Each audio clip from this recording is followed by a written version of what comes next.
ഏകാരോഗ്യം പദ്ധതിയുടെ ഭാഗമായുള്ള സാമൂഹികാധിഷ്ഠിത നിരീക്ഷണം ശക്തമാക്കാൻ പട്ടം കോളനി കുടുംബാരോഗ്യ കേന്ദ്രത്തിന്റെ നേതൃത്വത്തിൽ നടന്ന പരിശീലന പരിപാടിയിൽ തീരുമാനിച്ചു.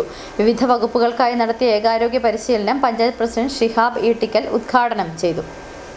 ആരോഗ്യം, തദ്ദേശ സ്വയംഭരണം, മൃഗസംരക്ഷണം, ഭക്ഷ്യസുരക്ഷ, വനം, വന്യജീവി, കൃഷി, ജലസേചനം, പരിസ്ഥിതി, കാലാവസ്ഥ, സാമൂഹിക നീതി തുടങ്ങിയ വിവിധ വകുപ്പുകളുമായി ചേർന്നാണ് പദ്ധതി നടപ്പാക്കുന്നത്.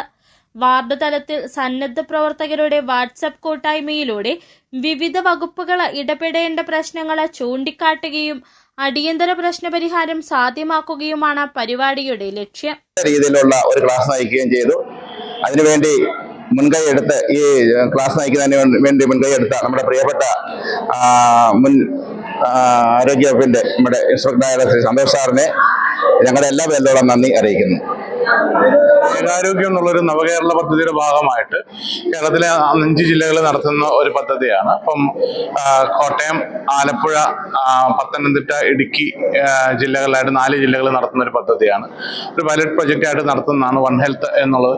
മനുഷ്യരുടെ മാത്രമല്ല, മനുഷ്യരുടെയും മറ്റ് സർവ്വചരാചരങ്ങളുടെയും ആരോഗ്യത്തെ പൊതുപോലെ പരിപാലിച്ചുകൊണ്ട്, അതായത് മൃഗങ്ങൾക്കുണ്ടാകുന്ന അസുഖങ്ങൾ മനുഷ്യരിലേക്ക് ബാധിക്കാതിരിക്കാൻ, ഹ്യൂമൻ ആനിമൽ ഇന്റർഫേസ് മുതലായ പ്രശ്നങ്ങൾ തടയുന്നതിന്, പരിസ്ഥിതി ആഘാതങ്ങൾ കുറയ്ക്കുന്നതിന്, സുസ്ഥിര വികസന ലക്ഷ്യങ്ങൾ സാധ്യമാക്കുന്നതിന് വേണ്ടിയിട്ടൊക്കെയുള്ള ഗ്രാമപഞ്ചായത്ത് വൈസ് പ്രസിഡന്റ് ശ്യാമള വിശ്വനാഥന്റെ അധ്യക്ഷതയിൽ ചേർന്ന യോഗത്തിൽ standing committee chairman Mohanan Mullakkal, ആരോഗ്യ പ്രവർത്തകരായ doctor Mahesh Shanth, R Santhosh, Vinod Kumar S, Amban തുടങ്ങിയവർ സംസാരിച്ചു.